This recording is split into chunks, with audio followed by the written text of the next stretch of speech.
Hello प्यारे दोस्तों, स्वागत है आपका इंटरव्यू क्लासेस में। बात करेंगे अपने चैप्टर नंबर 6 जो है प्रश्नावली छठी, उसके मोस्ट इंपॉर्टेंट क्वेश्चंस के बारे में, जो कि बहुत इंपॉर्टेंट है। एग्जाम पेपर में आने के फुल चांसेस है। ठीक है, तो एक बार ज़रूर देख लीजिएगा, और बाकी के चैप्टर नहीं देखे तो भी आप जितनी भी प्रश्नावली करवाई जा चुकी है उनको देख लीजिए, आपको एकदम कंप्लीट सारे वीडियोस मिल जाएंगे। ठीक है ना। चलिए देखते हैं इसमें जो अपनी छठी प्रश्नावली मोस्ट इंपॉर्टेंट क्वेश्चन है उनको।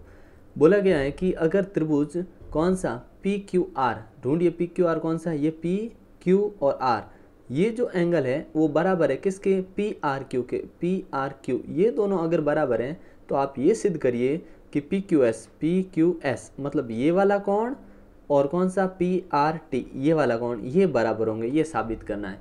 तो ध्यान रखिए, जब भी ऐसा साबित करना हो तो ये एक सीधी लाइन है, इस पे बनने वाला ये कोण, ठीक है, और ये कोण दोनों मिला के कितने 180 के होने चाहिए। वही बात यहाँ पे लागू होगी, इसको और इसको मिला के 180 के होने चाहिए। ठीक है, तो यही बात हम लिख देंगे। क्या लिखेंगे, हमने ये लिखा कि कोण पी क्यू एस, कौन सा पी क्यू एस, ये और प्लस पी क्यू आर, ये दोनों मिला के होने चाहिए 180 डिग्री। ठीक है, ये बात लिख दी। क्यों लिखी, क्योंकि ये सरल रेखीय कोण। आपने इतनी लंबी बात लिखने की कोई ज़रूरत नहीं, आप लिख दीजिए सरल रेखीय कोण। ठीक है, समीकरण पहला बन गया। दूसरा देखिए, सेम बात इधर करेंगे हम। क्या, कोण अपना कौन सा पी आर टी प्लस कोण पी आर क्यू, ये वाला कोण मिला के कितना होना चाहिए 180, लिख दिया। कारण सरल रेखीय कोण। ठीक है, इतनी बात समझ में आई। अब क्या करना है, अब क्योंकि हमको बोला है कि ये और ये कोण कितना होगा, दोनों 180 होगा, तो हम इस पे क्या कर सकते हैं, जो ये 180 है समीकरण लिखिए 1 और 2 से, दोनों समीकरण को आमने सामने लिख दिया। क्यों लिख दिया, क्योंकि इन दोनों कोण का मान भी 180 है। ठीक है, और इन दोनों का मान भी 180 है, मतलब दोनों का मान बराबर है। तो हमने क्या किया कि ये कोण लिखे दोनों, ये पड़े दोनों लिख दिए, और इनके सामने लिख दिया आपने कोण पी आर क्यू और पी आर टी। क्यों लिखा, क्योंकि दोनों का मान बराबर है, तो ये भी आपस में बराबर होने चाहिए ना। ठीक है, क्या कि ये दोनों आपस में बराबर होंगे। क्यों, क्योंकि दोनों के मान 180 तो दोनों इक्वल होंगे। ठीक है, अब हमें क्या पता है, ये हमने लिख दिया। हमें एक चीज़ पता है, ये वाला और ये वाला बराबर है, बराबर है। तो हमने कहा ठीक है, पी क्यू आर, पी कौन सा पी, देखिए ये पी क्यू आर बराबर है किसके, पी आर क्यू के। ठीक है, जो कि दिया हुआ है।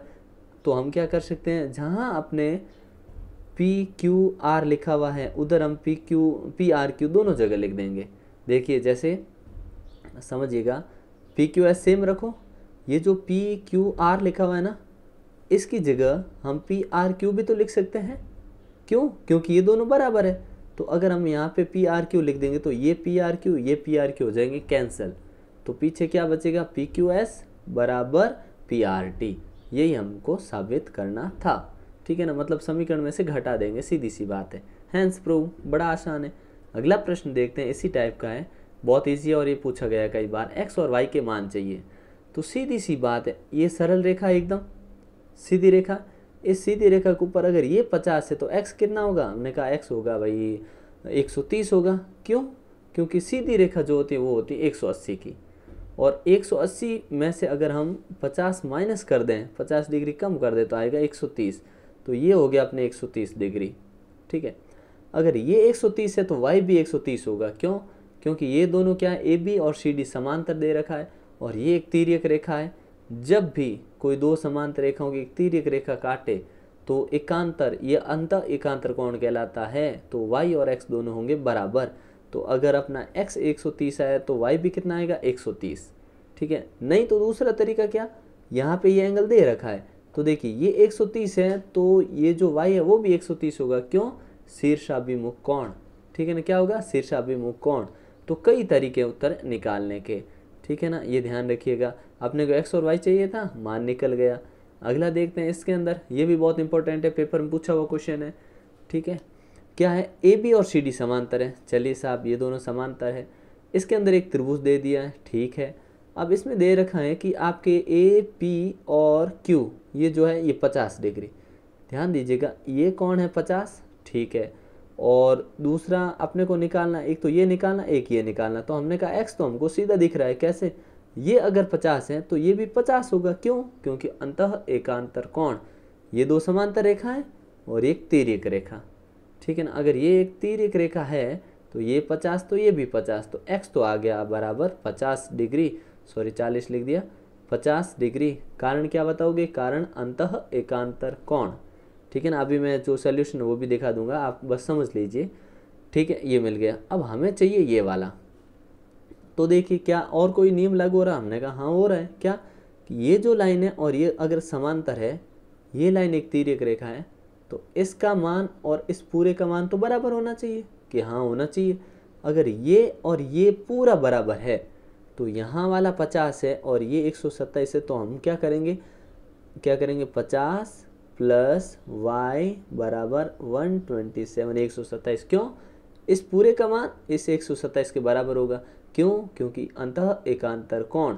अब y चाहिए हमें, तो हमने 127 को उधर भेजा, उधर ही 50 को उधर भेजा और माइनस कर दिया।